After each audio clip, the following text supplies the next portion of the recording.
Everyone get out! Greetings, programs! Time for more Crusader Kings 2. Now, where we left off the last episode, basically, I had a bit of a Barney with England. I wasted some time in that I didn't even send down the correct guy to try and split off the Duke of Mercia, and those efforts are still ongoing. And otherwise, things are okay for now. We've got 10 years of peace, but Cumberland is still a bit of a ticking time bomb because you can bet as soon as those 10 years of peace are up, England is going to come after me again. So my efforts remain focused on trying to split off this guy, Duke Cedric of Mercia, and also trying to produce an heir because I still don't have. As you can see, the McJedi's, we've had two daughters, and both have died, which is a bit unfortunate. And I'm getting on in years, so if I die at this point, the Jedi's will disappear from history again, but they might somehow reappear at some point. You never know. I'm also going to maybe concentrate a little on. My balance is quite healthy at the moment, 7 gold a month. I'm also going to maybe build some improvements because I can build. I can upgrade rather castle walls in some of my holdings. I think one of them I've already got castle walls too, but that'll be useful because it's not that expensive. They're about 70 gold, just over 70 gold each. It gives me a slight bonus to my levy, a slight bonus to tax income, but most importantly, it also improves the fort level, so that increases the defensibility of the holdings and the entire counties. So yeah, we'll basically unpause it at this point and just keep going until something happens. Oh my god, you guys! Well, this is like literally a month later in terms of game time, or a little bit. I don't know when we started exactly, but it's not that long.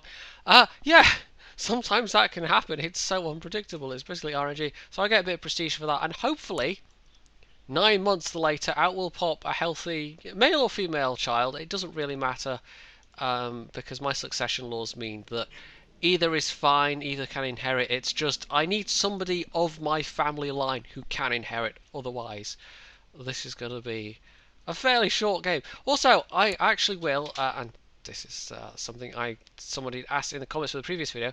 Someone said, "Can you show us around the rest of Europe?" So I will actually do that just now while I remember. The first thing to note about this map is this is actually pre-Rajas of India. That was patched for everybody, but if you have the Steam version of the game, you basically have the option of playing the previous version as well. So I'm doing that because otherwise I wouldn't be able to. I'd have had to start a new game basically because it breaks the previous save games. So the map is a bit smaller than anyone else that has CK2 might be have themselves because this is still the pre-Rajas version, but it's still plenty big enough. So we've got it is only 1078. Bear that in mind. Not much has changed that much so far. Well, that sentence. But there have been some. There's been a bit of movement. It's still fairly static though. Croatia is definitely looking a bit fatter than it was before. I'm struggling to see really that many other differences though. Apulia's pushed down into Sicily. The Holy Roman Empire is doing what the Holy Roman Empire does. France has absorbed. I don't know if France has absorbed anyone yet. And Spain, it hasn't yet. Spain's actually an interesting place to start in this game because, especially with the earlier start times, you've got this kind of split between Christian and Muslim kingdoms. And of course, this was the period of the Reconquista, basically. So, either playing as a Muslim or a Christian character in the earliest start period or this later start period, it can actually be quite interesting because there's a lot of skullduggery in politics. And the Holy Roman Empire is again another interesting place because there's a lot of internal politics going on there. There is one thing that's interesting in that Tuscany appears to not be no, they are apparently not vassals of the empire at the moment, and that is interesting because apparently it there's a lot of people that have broken through the HRE is funny because it you can either end up with long periods of stability, or you just have massive periods of um, complete disintegration and lots of strife, and that is yeah, you can see there's a lot of the duchies that make up the HRE, principalities really, but for the purposes of the game they're duchies. They've broken free, so that's interesting. HRE is a lot weaker than it would be otherwise. Bohemia's in probably quite a nice position now. So yeah, we'll go back to that's enough looking at the map. We'll go back to actually playing through the game and waiting for something to happen. That is a kind of a downside of really all of the Paradox Grand Strategy games, outside of perhaps Hearts of Iron, in that you can spend a long time for in between wars, basically, because wars are the most interesting things in the game, and it's the stuff outside the wars can be boring. But CK2 is less bad for that than I think the EU series, and particularly Victoria as well. So this is interesting. He's managed to sow distrust between Mayor Saitoban of Leomis and Duke Liege Cedric. You know, maybe I'd be better off.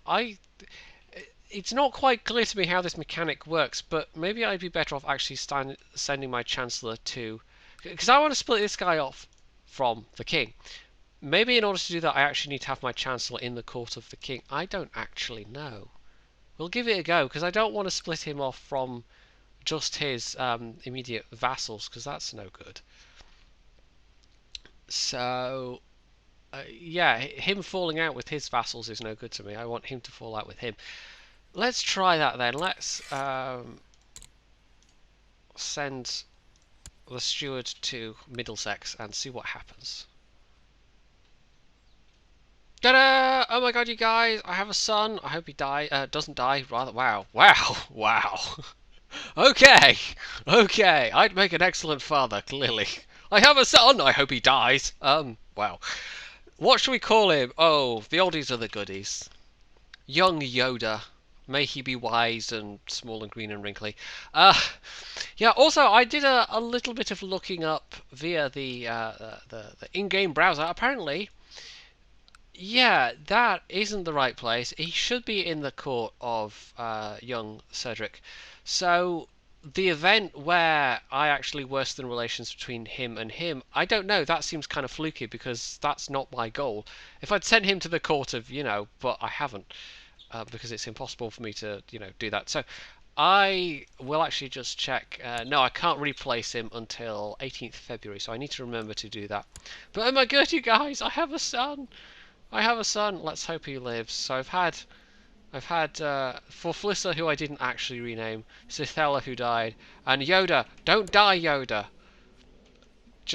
And if you do die, come back as a a Force ghost. Wow, it took me too long to remember that. He hasn't got the sickly trait or anything like that, so fingers crossed. Let's hope he grows up to be a fine, strapping lad. Well, here's an interesting event that has happened and that can happen for your characters. If you get a particular chain of events, you can actually end up with essentially a nickname. So I think largely because I've got the just trait, and because of the decisions, the decisions that I've actually picked in my time as ruler of Scotland, I have now become known as King Jedi the Just. Oh, those poor fools! How little they know.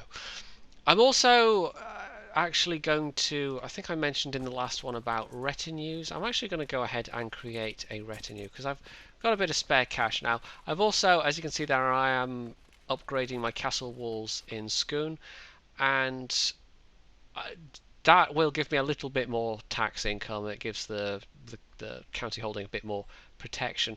So we'll go ahead and I could go for an infantry, a skirmish retinue. Or what are my options here? Defense retinue. Defense retinue is not too expensive. That'll be a good core for, or I could go for a straight up pikeman retinue. You get kind of mixed retinues. I think the pikeman retinue is the only one that you can get that's basically a single solid unit. I will note it also varies depending on your culture, what kind of retinues you have available to you. Hmm. We'll go with a defense retinue because that would be a good core, and that's 800 out of my um, usage cap of 1066. So what will happen now is that this army here, and you'll see that my income will actually drop the next month. That army will just keep reinforcing until it hits 500, and at that point it then doesn't cost me anything until it's reinforcing again.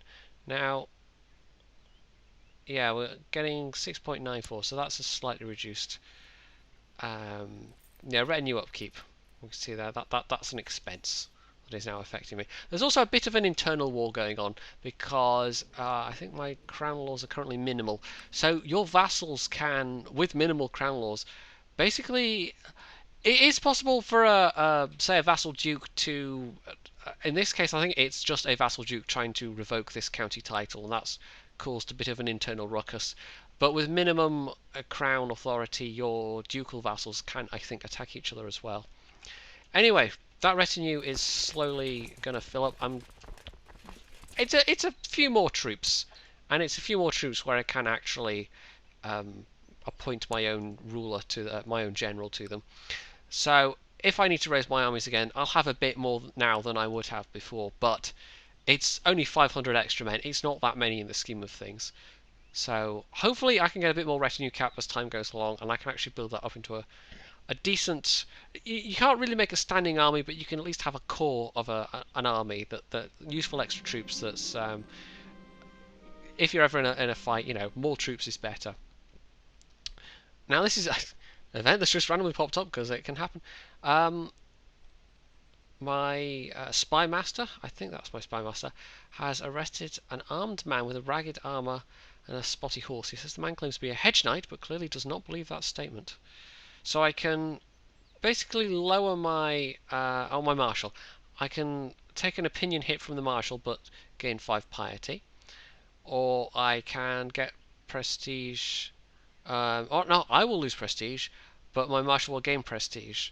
I think we'll take the opinion hit, to be honest, and get the piety, because I am King Jedi the Just after all, and also there wasn't an execute him off with his head option, so I couldn't take that, unfortunately. You can actually do that with captured characters, but depending on why they are in your prisons, it can have quite a severely negative effect on everyone else's opinion of you. Anyway, we'll just get on playing with this again and see what happens.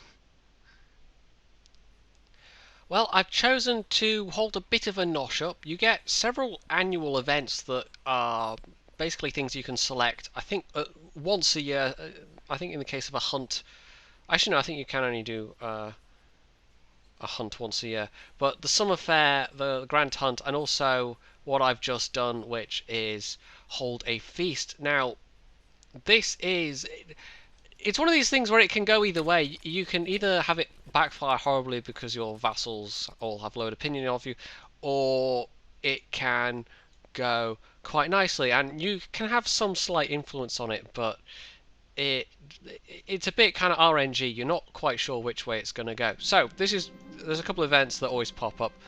So we can have some entertainment, which will cost me some money, but okay, entertainment is good. People are more likely to have enjoyed my feast if there was some music and, jolly jesters and japes and other words beginning with J. We also need some nosh. I can send out the marshal, who will gain 10 prestige, and also I think we will send that because I had a lowered opinion from him, and I can do it myself and get some possibly bumped stats for a year, but I can also have the chance of getting wounded, which is not bad. Or you can force the peasants to hunt, but no, we'll send out the marshal because we'll try and repair our reputation with him. I've also decided it's about time I took a bit more territory off Sudrea, so we're going to take Argyle. That's going to be my plan. And there's another event. It's what foodstuffs? I will spend lavishly on food, and because I don't have a tremendously big nation, a big court, it's not costing me that much. The bigger your country, the more expensive it gets, the more vassals you have, basically. So that's the invites going out to all my vassals, and if it all goes smoothly, it will basically give me an opinion bump. for everybody. So we'll see how that goes. I've also got one other change planned before I actually kick off any wars or anything. So here we go.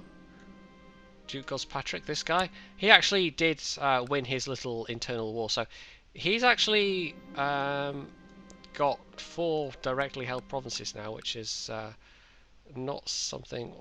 Also, did I mean to have my spy master there? I can't remember. No, that's not how you recall them. Anyway, never mind. Never mind. I'm just being confused. It doesn't matter. And the Duke of Moray has gone the other way, so I've lost opinion of him. So generally, though, my diplomacy skill gets a bump and my general opinion gets a bump, so that's good.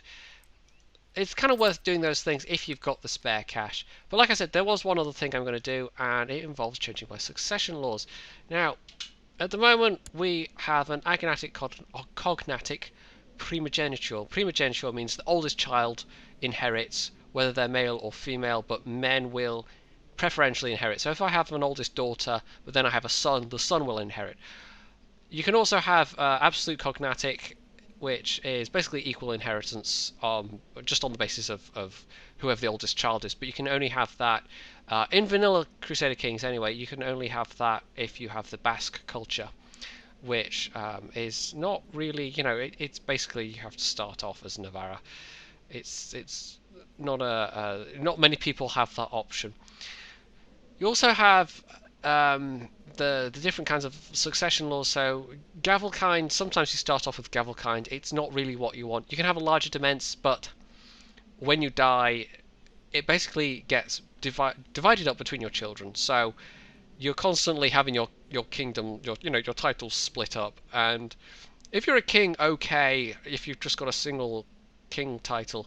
But if you have, say, 2 kingdom titles, then you'll lose one of the crowns, which is not good. You don't really want Gavelkind. Seniority is what it sounds like. It's basically the oldest member inherits. Elective monarchy is where your vassals can elect anyone from among their number, including someone from your family. So basically, elections. And if you keep everyone sweet, then you can kind of bribe your way to keeping yourself in the hot seat, as it were, for quite a long time. And I think at various times when you start off with Byzantium, you basically start off with an elective monarchy.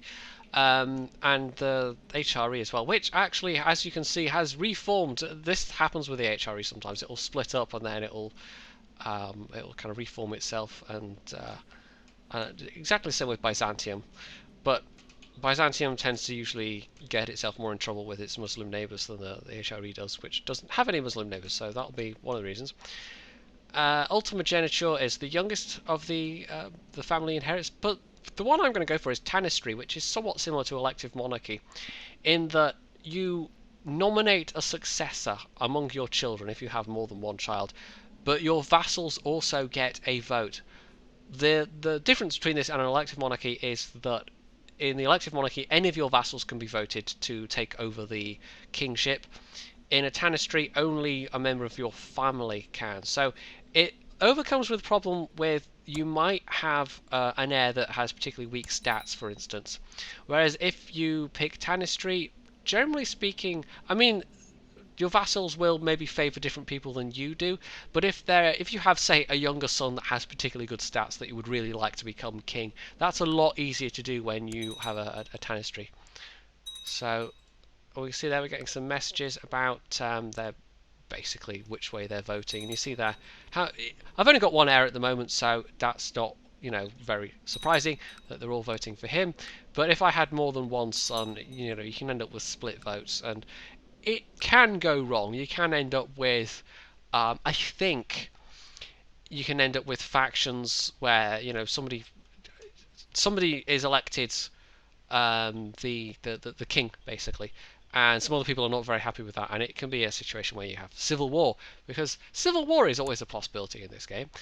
That's why keeping your vassals happy is always very important, because hey, it's feudal monarchy. Yeah. So the other thing I was going to do, after which I think I will wrap this episode up, is go to war with Sidreyar, take Argyle, maybe. I don't think I can take more than one, actually. I think I basically am stuck with just my war goal. So we'll first check.